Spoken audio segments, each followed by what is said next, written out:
아멘. 우리나라에 있는 여러 제품에는 모든 제품마다 상표가 붙어 있습니다. 상표에 따라 제품의 질이 다르고 가격 차이도 많이 납니다. 똑같은 제품 같은데 어떤 제품은 너무 싸서 제가 왜 이건 이렇게 싸요? 그랬더니 차이 납니다. 차이 나. 그래서 뭐가 차이 나요? 중국제라 이거지요. 이와 같이 신앙생활에도 성도들마다 하나님의 자녀라는 표시가 붙어 있습니다. 훌륭하다, 존경스럽다, 이런 표시 말입니다. 오늘 여러분과 함께 봉독한 고린도후서 2장 14절 말씀에 항상 우리를 그리스도 안에서 이기게 하시고 우리로 말미암아 각처에서 그리스도를 아는 냄새를 나타내시는 하나님께 감사하라. 예수님을 믿는 성도라면 어디서든지 예수님을 증거하는 냄새를 풍겨야 된다 이 말입니다. 어느 분은 참 향기가 좋습니다. 그래서 제가 물어봤어요. 그 향수 어디서 샀어요? 그랬더니 좀 구하기가 힘들어요. 그거 비싸겠네요. 비싸지요. 향기가 좋을수록 비싼 거지요. 여러분, 성숙한 성도는 예수님의 냄새를 나타내는 자라 이 말입니다. 그 뒷절에 이렇게 소개합니다. 우리는 구원받은 자들에게나 망하는 자들에게나 하나님 앞에서 그리스도의 향기니. 성도는 하나님을 믿는 성도들 가운데서도 또 안 믿는 불신자들 앞에서도 언제나 예수님의 향기를 나타내야 된다 이 말입니다.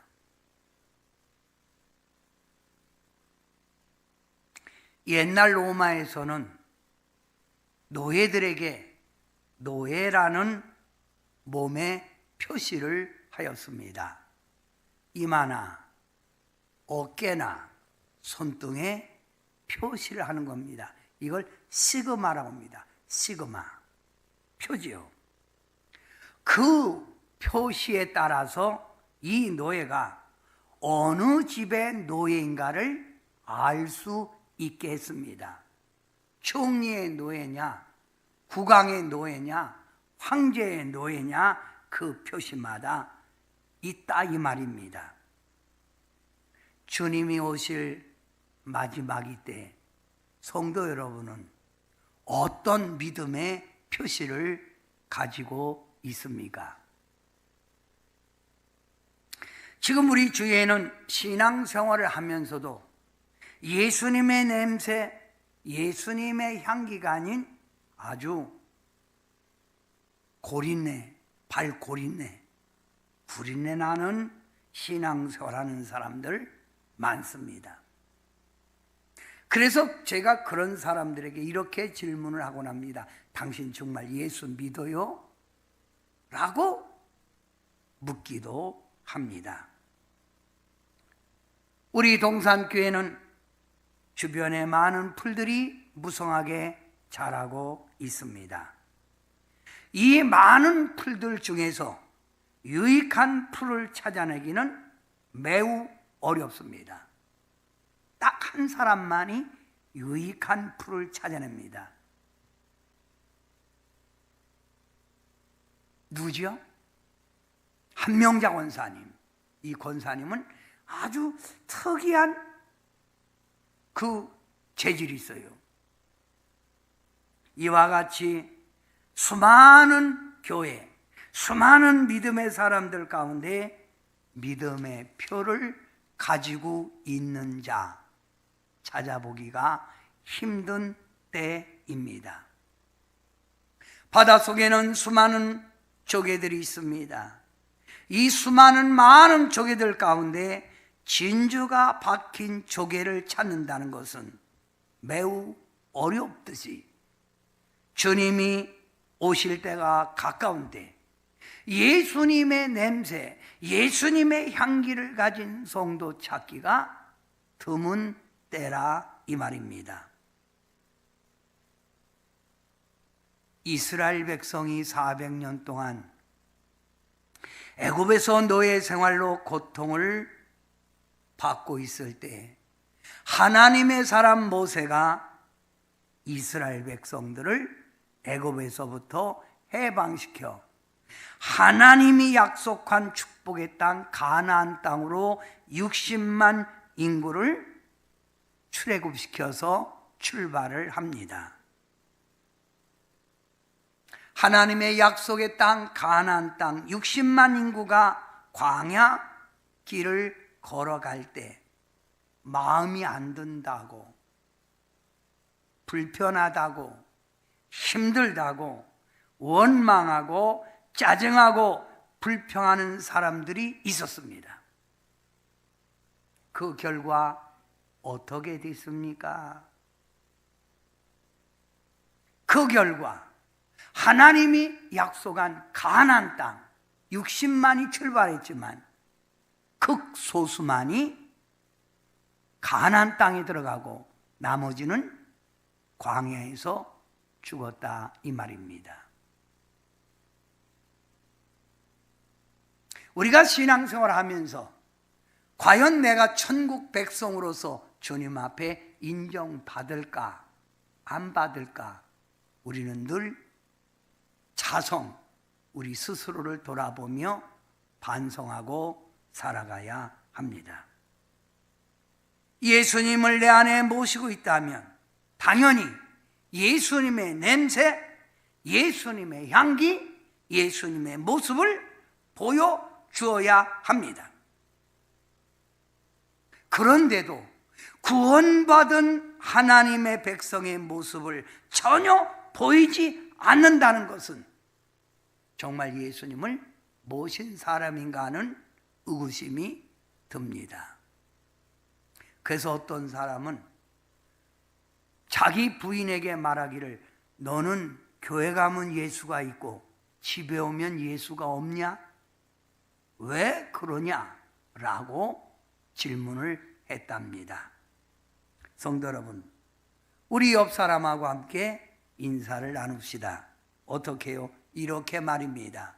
성도님은 믿음의 증표가 있으십니까? 하고 서로 한번 물어봅시다. 시작.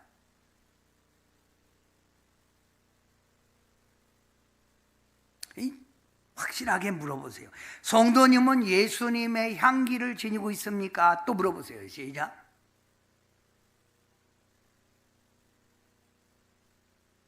있어야지요.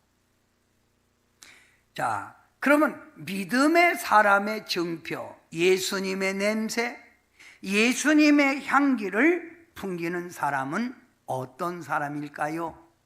감사가 늘 그 입에 있는 겁니다. 감사합니다. 우리가 이 세상을 살아가다 보면 여러 가지 염려와 근심을 하게 됩니다. 잘 살아야 하는데, 병 없이 건강하게 지내야 하는데, 우리 자녀 앞길이 거침돌이 없이 평강 속에 살아가야 하는데, 좀 더 부자가 되어 멋지게 살아가야 할 텐데 하는 이런 걱정, 저런 걱정, 이 근심, 저 근심을 하게 됩니다. 성도 여러분, 왜 근심하는 줄 압니까? 그것은 한마디로 우리 주님께 내 인생을 맡기지 못했을 때 나오는 현상이 근심, 염려입니다. 주님께 맡기지 못하고 내가 무엇을 하려고 하다 보니 근심, 염려 속에 살다 보니 입에서 감사가 없이 짜증, 불평, 원망이 나온다 이 말입니다. 마태복음 6장 25절에 주님이 우리에게 이렇게 교훈합니다. 내가 너에게 이르노니 목숨을 위하여 무엇을 먹을까? 무엇을 마실까? 몸을 위하여 무엇을 입을까? 염려하지 말라라고 하는 말입니다. 염려는 맡기지 못했을 때 나오는 행동이 염려입니다. 맡기지 못하니까 염려가 되는 거예요. 우리 주님 우리에게 교훈합니다. 공중에 나는 새를 보아라.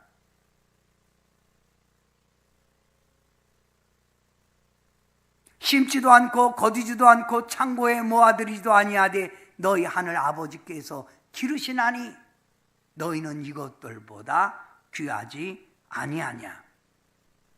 공중에 나는 새, 들에 피는 백합화 누가 기릅니까? 기르는 사람 없어도 잘만 먹고 잘만 자라고 있지 않습니까? 우리가 의지하는 예수님, 우리가 믿는 하나님은 우리의 모든 것 다 알고 계신 분입니다. 우리가 필요할 때 채워주시고 우리의 부족할 때 충만히 주님이 도와주시는 주님이라 이 말입니다. 사람들은 내일 일을 알지 못하면서 늘 염려 속에 살아가다 보니 감사보다는 근심, 불안 속에 살아가는 것입니다. 내일 일 어떻게 될 줄 아십니까? 그건 아무도 모릅니다. 아니, 1시간 앞의 일도 우리는 모르는 것이 우리의 인생의 삶입니다. 야고보서 4장 13절 주님이 이렇게 교훈합니다. 들으라. 너희 중에 말하기를 오늘이나 내일이나 우리가 어떤 도시에 가서 거기서 1년을 머물면서 장사여 이익을 보리라 하는 자들아. 내일에 대한 계획을 가진 거지요. 잘 살아보겠다는 거요. 내일 내년에 잘 살아보겠다는 거예요. 열심히 벌어서. 그 뒤에 내일 일을 너희가 알지 못하는도다. 너희 생명이 무엇이냐? 오늘 내가 너를 걷어갈 수 있고, 한 달 있다 걷어갈 수도 있고, 2달 있다 걷어갈 수도 있고, 6달 있다 걷어갈 수도 있고. 인생은 내일 일, 내가 주관하는 게 아닌데도 내일 일에 대하여 염려하고 근심하고 살아간다 이 말입니다.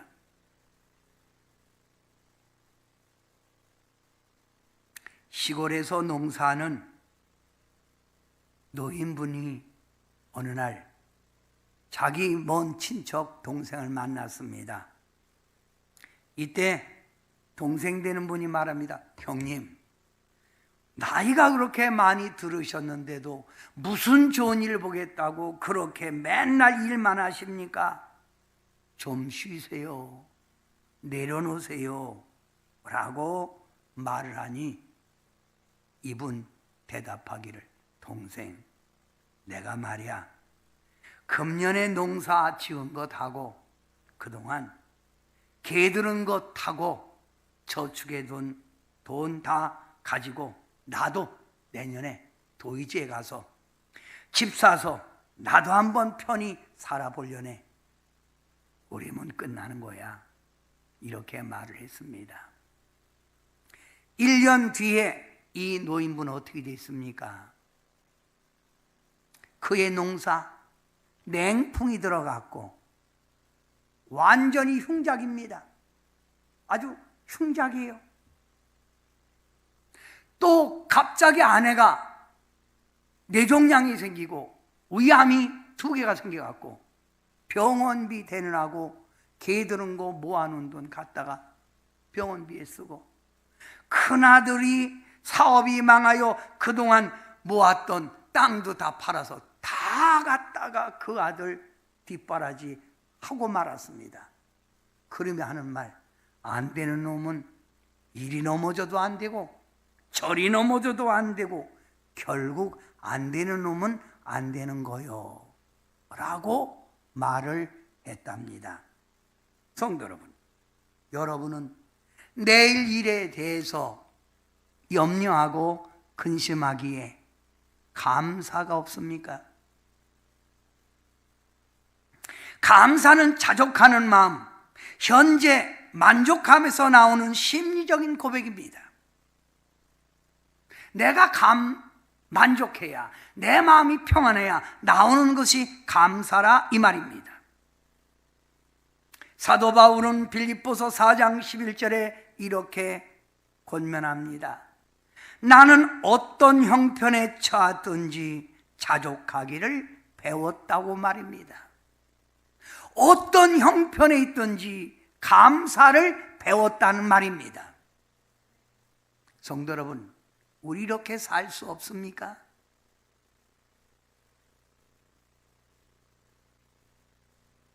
데살로니가 전서 5장 16절부터 18절 말씀, 하나님의 뜻이 뭡니까?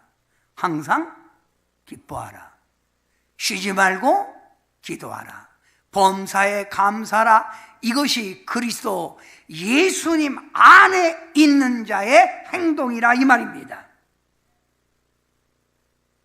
믿음의 뿌리가 있고 믿음에 굳게 서 있는 사람은 어떤 형편에 있든지 주님 바라보고 천국의 소망을 가지고 감사하며 살아갈 수 있다 이 말입니다. 여러분, 우리가 부르는 찬양 가운데도 이런 찬양이 있지요.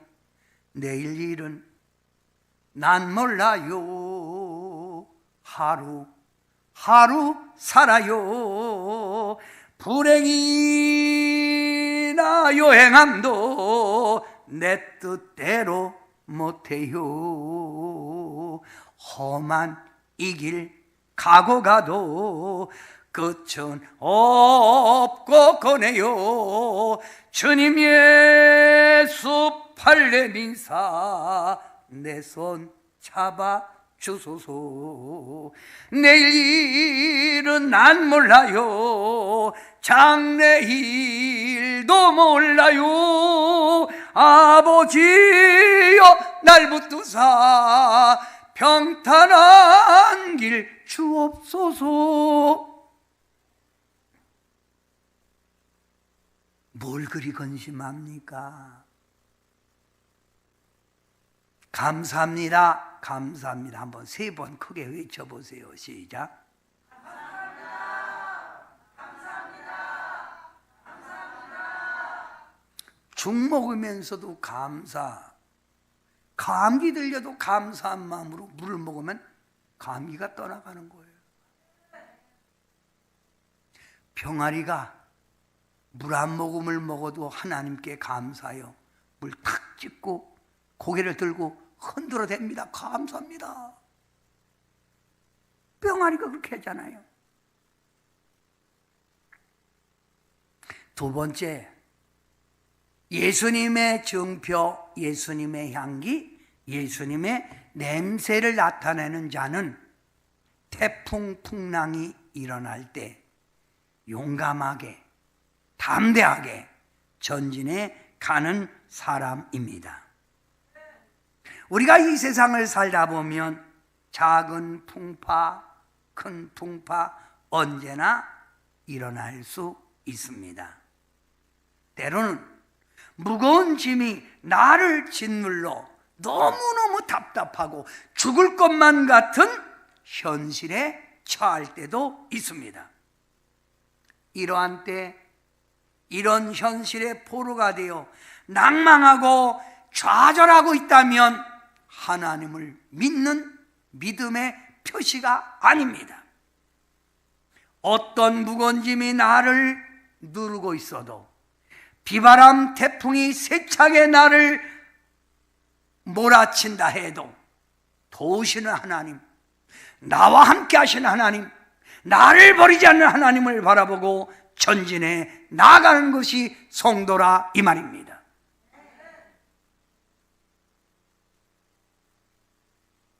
찬송가에도 이런 찬양이 있습니다. 전성을 향해 가는 성도들아, 앞길에 장애를 두려 말아라. 성령이 너를 인도하시리니 왜 지체하를 하고 있느냐. 앞으로 전성을 향해 나가세. 전성문만 바라고 나가세. 모든 전사 너희를 영접하러 문 앞에 기다려서 있네. 앞으로 전성을 향해 나가세. 아멘. 고린도전서 4장 20절, 참 저는 이 말씀에 위로받고 살아요. 하나님 나라는 말에 있지 아니하고 오직 능력에 있습니다. 여러분 저쪽 편의 현수막 밑에 제가 이 성경 구절을 써놨지요.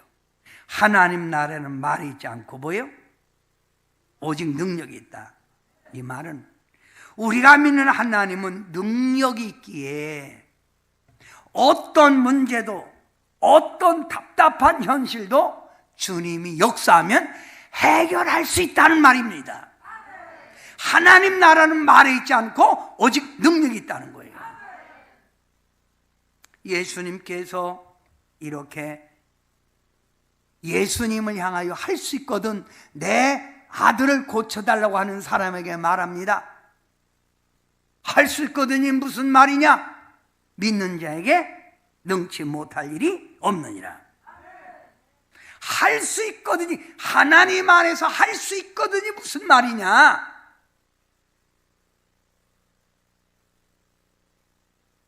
예수님 안에 해결 못할 일이 무엇이 있겠습니까?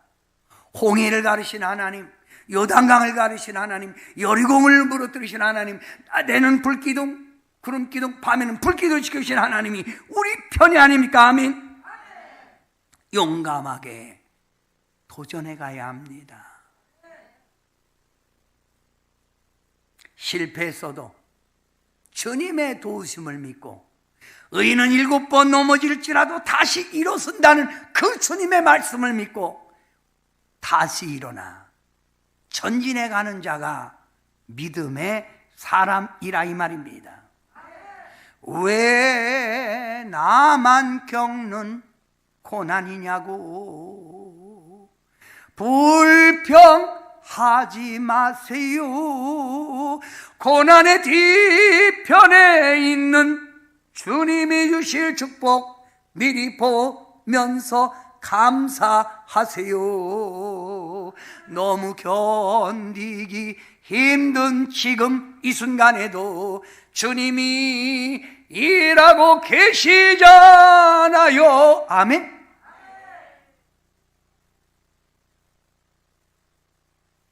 요한복음 16장 24절, 지금까지 너희가 내 이름으로 아무것도 구하지 아니하였으니 구하라.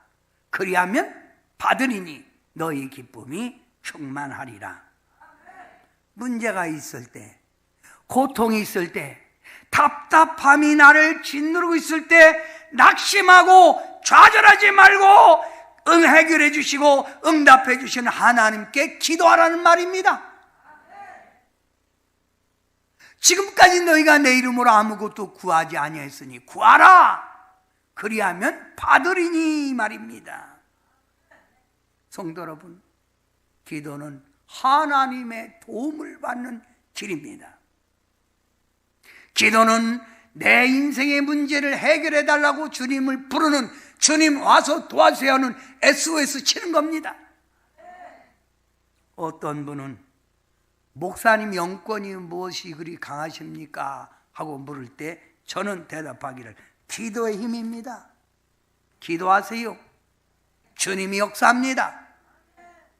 사랑하는 성도 여러분, 세상의 무거운 짐 혼자 지고 있는 것처럼 좌절하고 살지 말고 도우시는 주님 바라보고 용기 있게 활기차게 전진해 가시길 주님의 이름으로 축원합니다. 세 번째 믿음의 사람의 증표가 뭘까요? 꿈, 희망, 소망을 가지고 살아가는 것입니다. 여러분, 꿈이 있습니까? 믿음이란 눈에 보이지 않고 손에 잡히는 것 없어도 바라보고 이루어질 걸 믿고 나가는 것이 믿음이라고 했습니다. 그래서 히브리서 11장 1절 믿음은 바라는 것들이 이루어진 실상이요 보이지 않는 것들이 나타나는 것 증거로. 할렐루야. 이게 믿음입니다. 주님 우리에게 이렇게 말씀하시지요. 네 믿음대로 될지어다. 크게 믿으면 크게 되고 작게 믿으면 작게 된다는 말이죠. 이 세상에서 가장 불쌍한 사람은 누굴까요? 꿈, 희망 없이 살아가는 사람입니다. 꿈이 없이 살아가는 사람, 희망이 없이 살아가는 사람은 현실의 꽂에 매여 낙심을 잘하고 현실에 매여 노력도 하지 않습니다. 이런 사람들은 물결 치는 대로 이리저리 흔들리며 내 팔자가 그래, 내 운명이 원래 그래, 나 같은 거 이렇게 살아간다 이 말입니다. 그래서 우리 가끔 말해, 팔자가 구자 되는 게 믿음이요.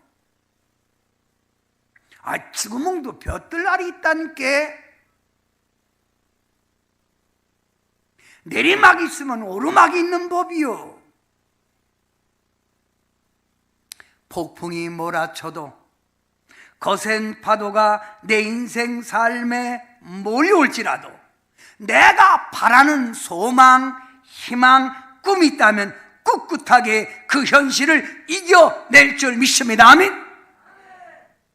왜 흔들리십니까?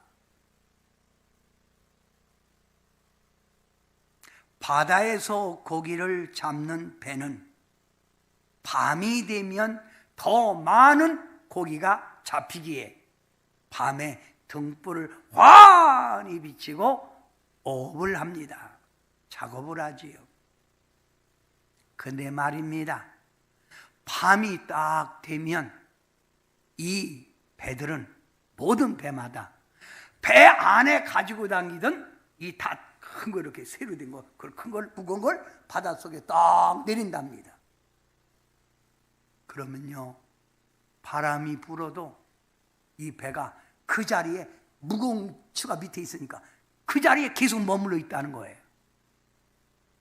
성도 여러분, 인생의 파도가 칠 때 믿음의 닷을 내리십시오. 믿음이 있는 자, 꿈, 희망이 있는 자는 이리저리 흔들리지 않는다 이 말입니다. 학생은 소망을 가지고 공부합니다.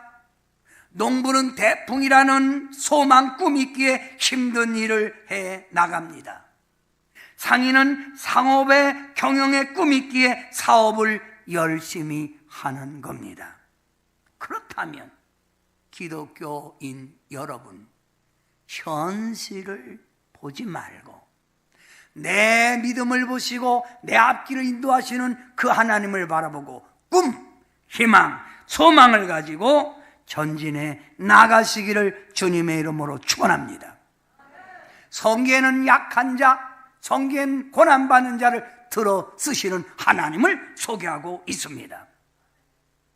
사랑하는 성도 여러분, 저는 설교 준비할 때 이런 마음의 깨달음이 왔습니다.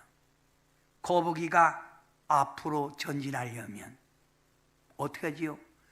목 속에 드러났던 목을 빼야만이 앞으로 전진해 갈 수 있습니다. 성도 여러분이 더 나은 생애, 더 축복받는 삶을 이루기 위해서는 여러분의 움츠러든 꿈, 희망, 소망을 앞으로 내밀고 나가십시오. 주님이 도와주시고 인도해 주실 줄 믿습니다. 요즘 웬만한 젊은이들은 거의 다 좋은 사진기 한 대씩 가지고 있습니다. 핸드폰 카메라 말고요. 사진기는 여러 가지 종류가 있지만 거의 가지고 있는 카메라에는 이스트맨, 코닥, 제일이 가장 많이 가지고 있습니다. 그만큼 좋다는 거지요. 이스트맨이라는 사람은 미군인으로서 제일 먼저 사진기를 만들었고 사진기 필름을 제일 먼저 만드는 사람입니다. 뉴욕, 요크, 로체스턴에는 이스트맨 코닥 회사가 한 들판을 차지할 정도로 매우 성공한 회사입니다.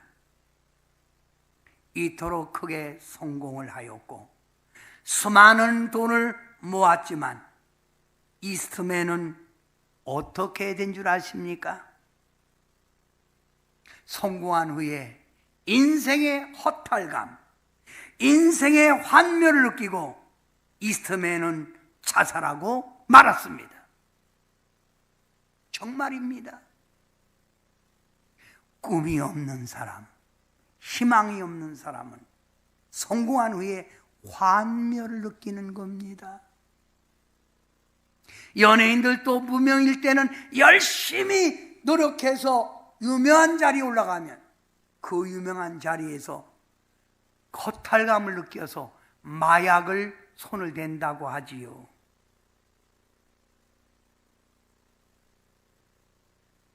사랑하는 성도 여러분,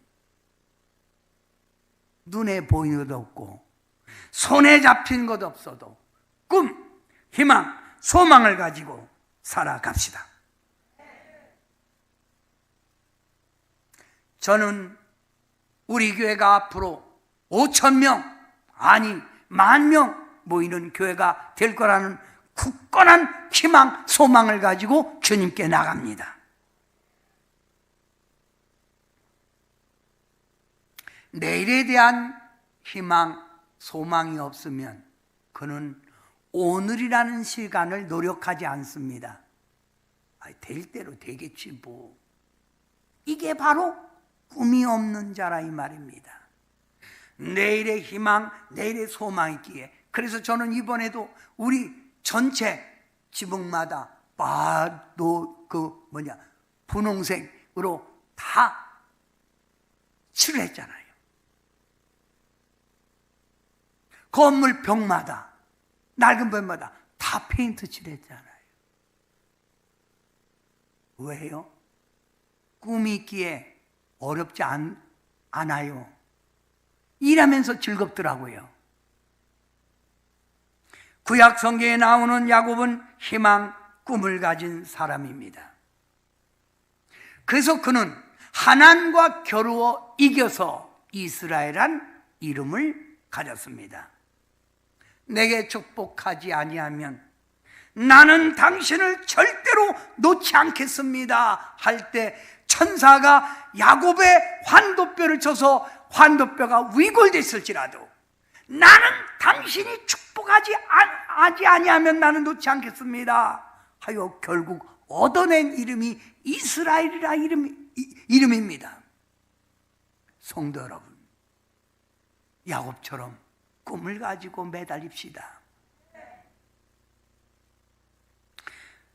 성경에 나오는 요셉은 꿈을 늘 품고 있기에 꿈쟁이라는 별명을 붙었습니다. 가슴에 불타는 꿈이 있기에 노예 생활 속에서도 죄수로 감옥 생활을 하면서도 희망을 잃지 않고 꿈을 가지고 있었기에 그는 애굽의 총리 대신이 됐다 이 말입니다.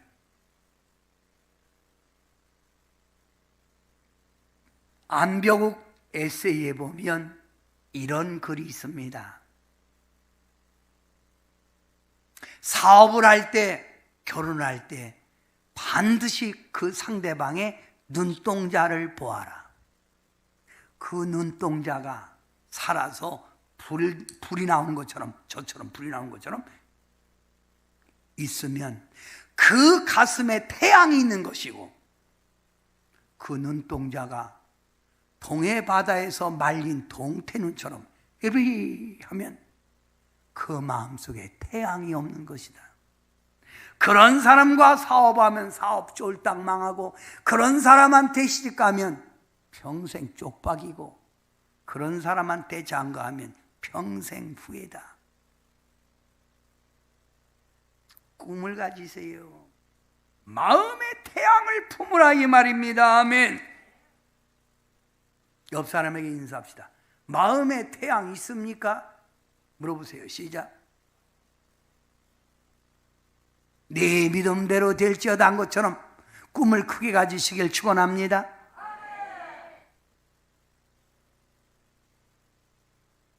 마지막으로 믿음의 사람의 향기, 증표 뭘까요? 순종을 잘하는 태도입니다. 하나님의 말씀 사무엘상 15장 22절에 이렇게 우리에게 교훈하지요. 순종이 제사보다 낫다. 무슨 뜻입니까? 순종은 하나님을 사랑한다는 표시입니다. 주님 사랑합니다 표시예요. 순종은 성숙한 성도의 자세입니다. 성숙하지 못했을 때는 순종하지 못하지만 성숙한 성도는 아멘을 잘합니다. 순종은 성령의 인도를 받는 자세입니다. 성령님 인도하는 대로 저는 무조건 콜입니다. 순종은 자신의 이기심을 버리고 온전히 주님을 따른다는 행동입니다. 성도 여러분, 하나님과 함께 일하는 자는 순종을 잘하는 자입니다. 그게 하나님과 일하는 자입니다. 순종은 하나님 앞에서 내가 깨져야 나오는 것처럼 하나님은 순종의 사람 만들고 하여 여러분을 시련과 고난 속에 넣는 것입니다. 하나님의 뜻을 이루어드리고 하여 순종의 삶을 살아가시기를 바랍니다. 성도는 영으로 인도를 받는 사람들입니다. 이 말이 뭡니까? 성도는 순종으로 성령의 길을 따라가는 사람이라 이 말입니다. 아멘. 사랑하는 성도 여러분, 안 믿는 사람이나 믿는 사람이나 구별하기 힘이 듭니다. 모두가 똑같은 사람이니까요. 그렇지만 하늘과 땅처럼 큰 차이가 있다는 것, 그것 한 가지가 뭔지 압니까? 순종입니다. 하나님을 믿는 사람이란 내 마음에 안 맞아도, 내 뜻이 아니어도 주님의 영광이기에, 주님의 뜻이기에 머리 숙여 아멘하고 순종하는 자세가 성도의 길이라 이 말입니다.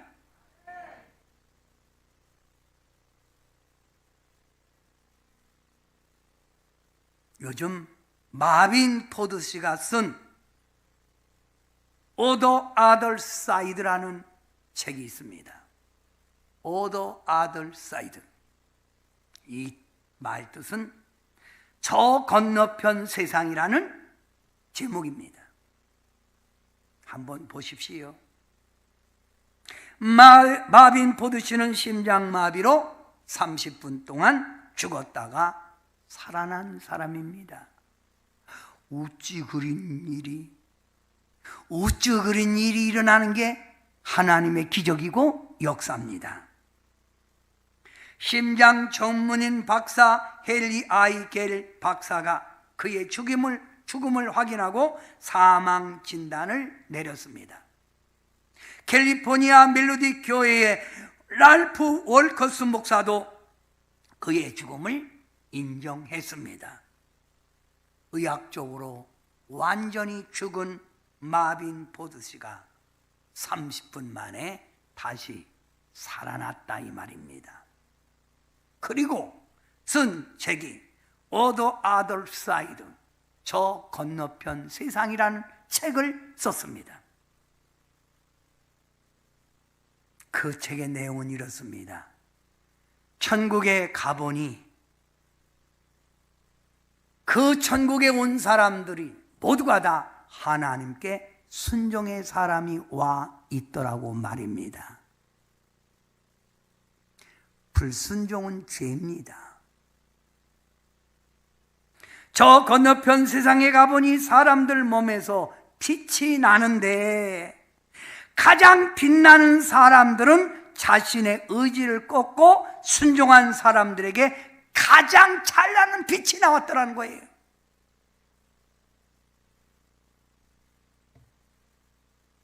아직도 내가 살아 있습니까? 사도 바울은 즐겨 쓰는 말, 나는 날마다 죽노라. 내가 죽어야 아멘의 삶을 살 수 있는 거라, 이 말입니다. 성도 여러분, 저는 오늘 가정의 달을 앞에 놓고 여러분에게 믿음의 표시, 믿음의 정표를 가지고 살아가자라고 말씀을 전하고 있습니다. 내가 내 가정에 가서 예수님의 향기, 예수님의 냄새를 풍겨야 우리 자녀들이 예수님을 믿을 거 아닙니까? 내가 예수님 안에서 향기, 예수님의 냄새를 나타내야 내 형제들이 나의 모습을 보고 예수 믿지 않겠습니까?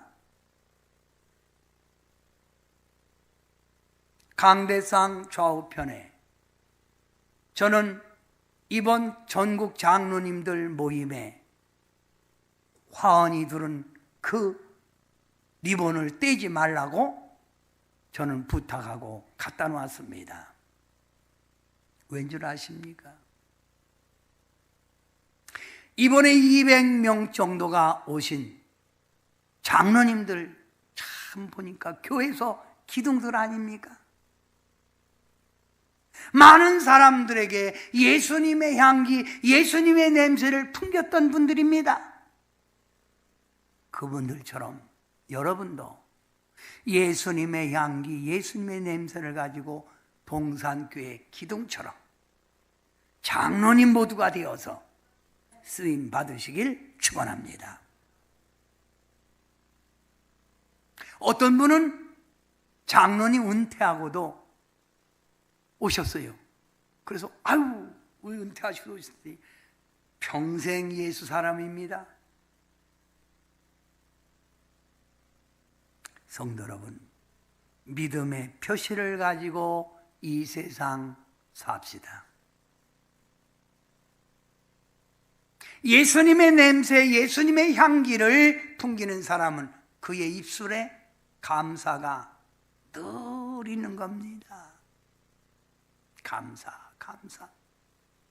태풍 속에서도 어떠한 짓눌림이 나를 누를지라도 주님 바라보고 용기 있게 담대하게 앞으로 전진해 밀어붙이고 나가는 용기 있는 사람입니다. 그리고 언제나 꿈, 희망, 소망을 가지고 주님 분명히 일하실 거야. 분명히 주님 역사하실 거야. 나에게도 기적은 일어난다. 이 꿈을 가지고 순종하며 주님을 따라가기를 바랍니다.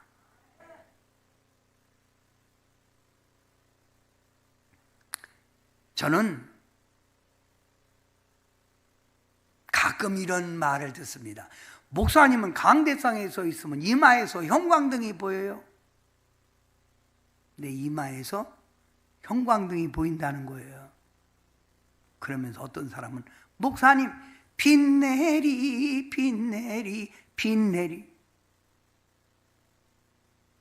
제가 주님 앞에 주님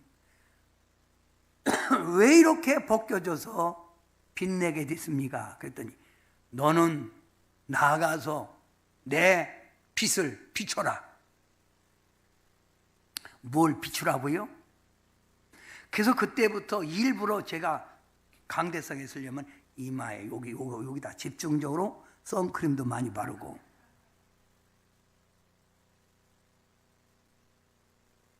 그 다음에 휘어지는 게 뭐 있지? 이 비비도 바르고. 그래서 오늘도 여기 바르고 나왔잖아요. 형광등 안 보입니까? 빛내리.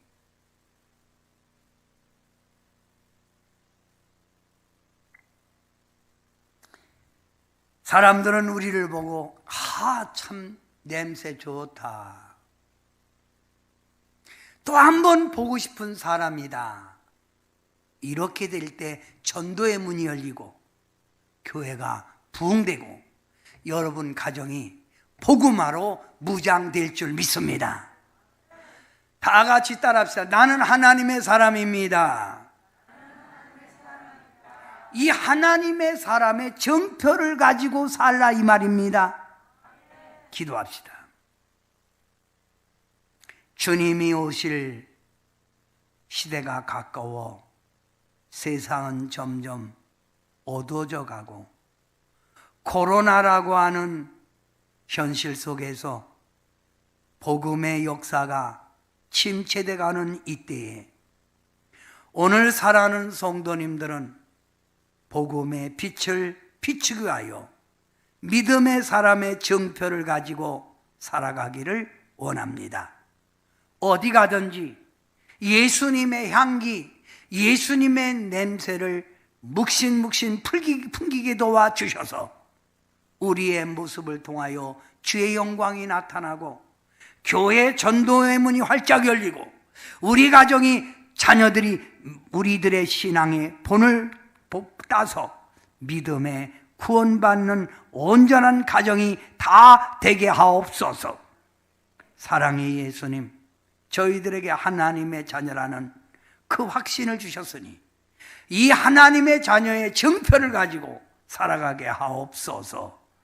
예수님의 이름으로 간절히 기도하옵소서.